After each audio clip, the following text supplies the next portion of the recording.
สบายดี ก็ก็ สบายดีเจ้านี่ตัวยังอันนี่ตัวยังนี่บอกปลาดุงเนี่ยเอา เด็ก อ่าน แม่แม่ ดูไก่ ไก่ ใช่เมย์มันได้เมย์นี่นะดูไก่หน่อยนี่ ฮะ เบิ่งสบายดีก่อนเมย์สิบอกนี่มาดีเนี่ยตัวยังจะว่าตัวยังอันนี่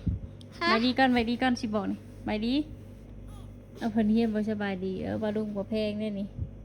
มาดูไว้นี่น่ะ มือแม่ บายดี ไก่แม่ แม่ แม่แม่แม่ เอ้ย แม่ เมไก่ ไก่ ดูไก่นี่ไก่น้อยสบายดียามค่ำๆพี่น้องเอ้ยเชิญสาวน้อยเพิ่นเข้าไปนอนกับบ่ยอมนอนขาพ่อเพิ่น แม่ พ่อก็ยังบ่มา แม่แม่ ไง แม่ไก่ แม่ ไก่น้อยใช่ไก่น้อยดิ นี่ เปิดหาสร้างดูใช่สร้างนะ สอง ใช่ควายได้คอควายใช่คอควาย มัวไก่ ใช่ไก่นะใช่ไก่ดิ ไก่ ใช่เสือดิ ฮะ ใช่ยุงนะ นี่ ใช่สร้างดิค่ะ นี่ นี่ตัวยังหามทุกไปฉีกมันđượcด้วยใช่ดิ้งนะ ฮะนี่ บอบี้บ่นะบอบี้ผัดเย็นบ่นะ นี่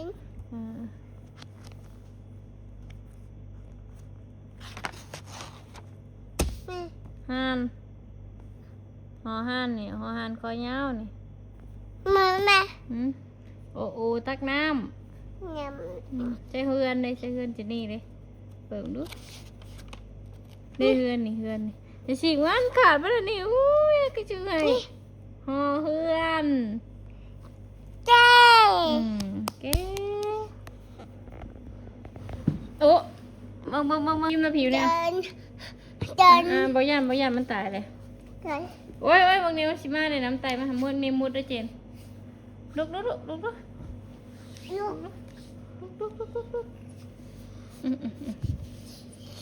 ดี๋ยวใส่แคนนี่อ่ะทูนงามเด้ มันไม่เคย สบายดีก่อนหน่อยสินั่นแหละนูมือทูลุกทูทาทูปลาดุงทูดูทูงามๆกำหัวลงทูกำหัวลงมานี่ทูท่าเฮ้ยทูนี่ เดินสี รูปใส่งามแท้มันไม่ปูมันไม่ปูมันไม่ปู บูว่าใช่มันเป็นบูครีม ชิม ทา จ้า ผิว พี ทาแก้มดูทาแก้มเด้อทาแก้มดูทูกัน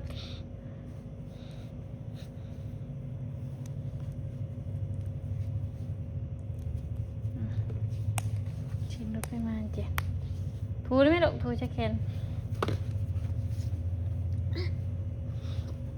บ่แม่บ่ท่านี่ท่าแคนแม่นี่ท่าแคนแม่นี่หนุ่มชุ่มชื่นแท้นี่บ่ท่าแก้มเจ้าหันท่าแก้มเจ้าหันปลาไหลแก้มน้องปลาไหลเนี่ยแคนแตกนี่เนี่ยท่าใช่นี่ท่าใช่ไม่บู บูใช่บ่แม่นบูว่าไหม ไม่ ครีม ชิม ท่า จ้า ขอบใจกันเบิ้งไม่สิบอกขอบใจไหมขอบใจ ใจ สาธุ ชู สบายดี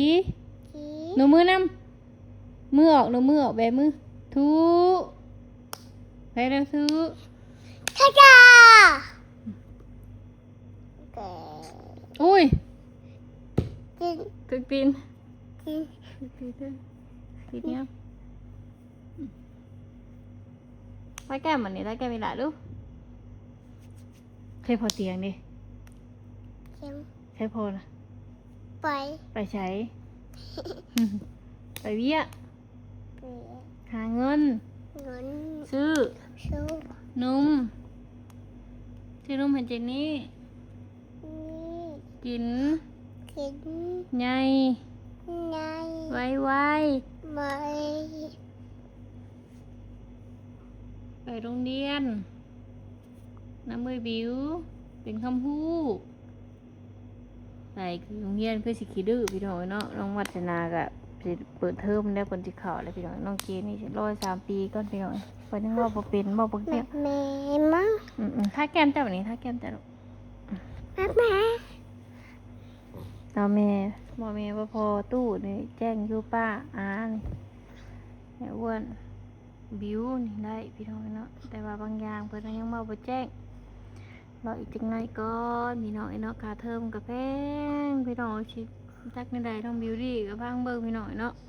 ถ้าส่งเพิ่นบ่ไหวก็ย้ายโรงเรียนแล้วพี่น้องเอ้ยค่าเทอมก็ล้านห้าโคตรโพ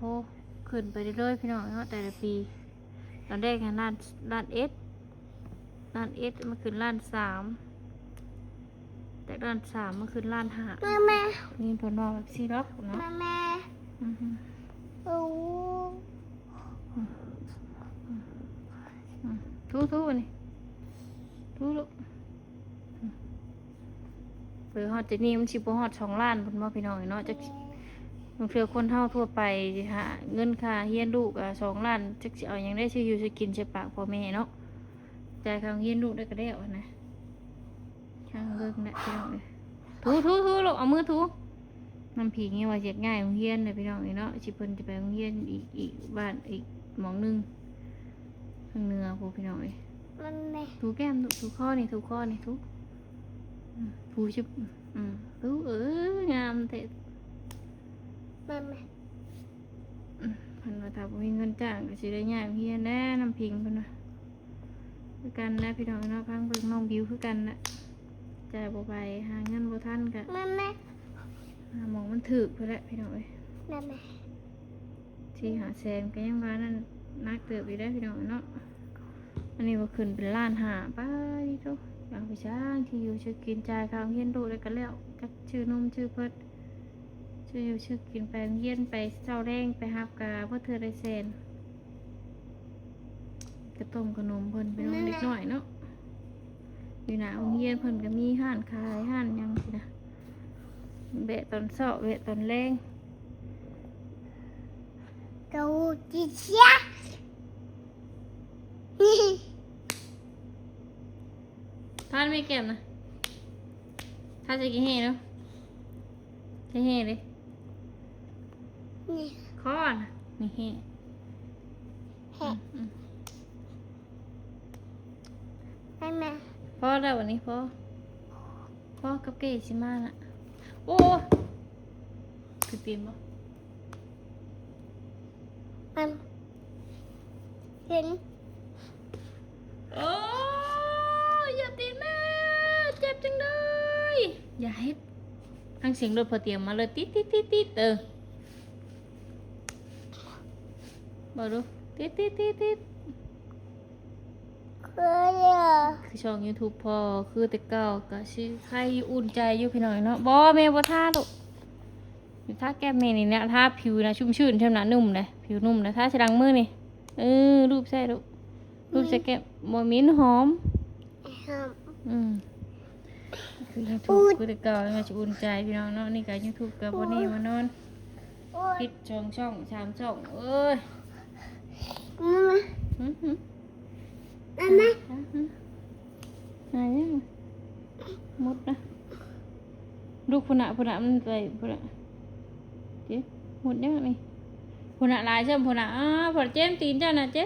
ฮะ น่าจะสบายเริ่มกัดมือเด้อพอหาเงินบ่ได้คือเก่าพี่น้องเนาะ เดิน ได้จ่ายไปทุ่มหัวค่าไฟวันนี้ยังบ่ได้จ่ายพี่น้องเนาะค่าไฟนี่แน่ค่าเงินเดือนเงินแน่ค่า เรียนลูกแน่เนาะค่าไม่ตู้ป้าไปตู้ไปคอกแน่ผู้เดียวหาบาท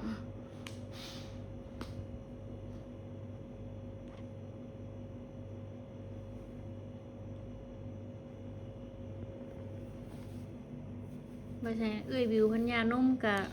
เพิ่นมึงบ่ยาพี่น้องต้องกินอยู่อืมอืมอืมอ่านก็ไก่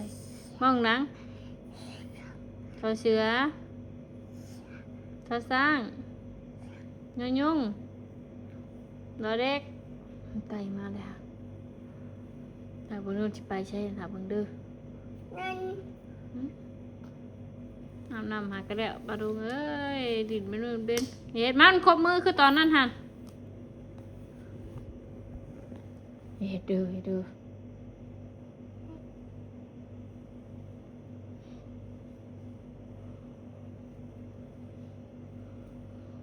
แม่น ทำมาแล้วก็อยากนอนนะพี่น้องจะเป็นยังไงเนาะบางเทื่อบางมื้อหานอนเวทนี่นะพี่น้องมื้อนี้ก็นอนพักผ่อนอยู่มื้อนี้ตั้งแต่10:30จนฮอด13:30 2 ชั่วโมงปลายอะเกือบ3 ชั่วโมงพักผ่อนมื้อนี้มันแบบบางมื้อก็แบบเฮาตื่นเช้า6:00 7:00สินะอยากนอนตื่นเช้าเด็กนอนน่ะเจ๊มันไปอยู่ นั่น หืมยังไง หัว ฮะ หัว หัวเป็นยังลูก หัว ฮะ หัว หัวเป็นยัง อะไร แมงบ่ เป็น แมงมาครบบ่ หัว ครบเจนนี่บ่ หัว ครบอยู่ไส หัว เบิ่งสิเบิ่งหาให้นี่ หัวหัว อ๋อตัวพวกใหญ่นึงอันนี้หัวเป็นยังอันนี้ให้มัดผมงามให้นี่ ให้ ให้มัดให้ ป้า ป้าบ่แม่นบิวบ่ บิว บิวบ่มันให้นะ มา จักได้พี่น้องเอ้ยป้ามัดบิวมัดไม่เอาเงินมัดเพิ่นก็บอกเบิดตู้มัด อูด มื้อนี้เห็นป้ามัดให้มื้อนี้ป้าใช่ป้าสีเด้ ฮะ ใช่ป้าเลยลูก ป้า อืม ไป ไปใช้มือนอน นั่น เอาเงินได้ใช้เอาเงินเด้ ฮะ เอาเงินเราไปใช้ ใส่ เอาเงินเรามือ มัวน อน นั่น พักผ่อน คน ใจตา เจอ จังมีเฮง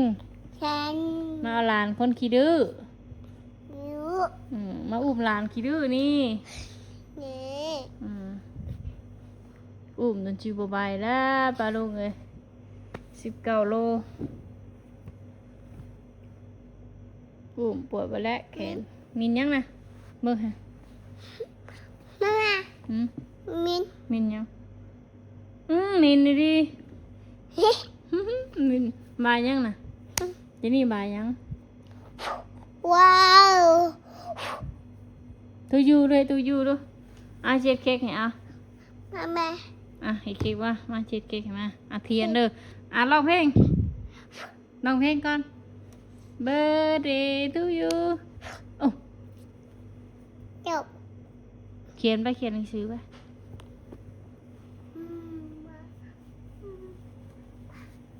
วิวขานอนแล้วอื่นไปโรงเรียนพี่น้อยเนาะเดี๋ยวจังนั้นก็เปิดเทอมมือวันพุธบอกว่านะมือวันพุธเช้าคู่ให้ใส่ชุดนักเรียนไปที่ 1 ที่ 2มันไปจักเนาะมันมาเจนเกณฑ์ชื่อบ่รู้นะ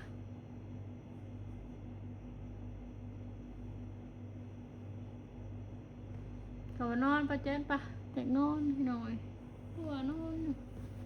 ได้ดูเจ้าน่ะ เก่งบ่เก่งเพื่อนบ่นะเก่งดีดอนี่เพื่อน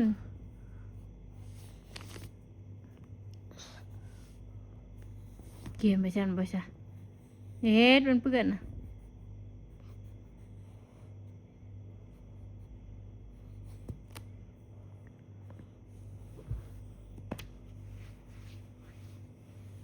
เราสิบ่ได้ถาพอตัวแรกเดี๋ยวนั่นแม่ไว้สินอนก่อนแหละพอเตียงเพิ่นก็ต้องเอาเครื่องอยู่สวรรค์ไปเนาะเครื่องเพิ่นเฮ็ดใส่ถุง เอาไปแจกเนาะฮู้ว่าอันเอาไปแจกทางใดบ่ฮู้พี่น้องนี่ผู้ใหญ่เพิ่นจัดให้เนาะแต่กับไผได้ข้าวเด้อพี่น้องแล้วได้ข้าวพวกกระต้มขนมมีเด้อในห้านเนาะพี่น้อง กันกัน ไปนอนไปใส่ได้แกะจริงเอามาไหมขนมนะ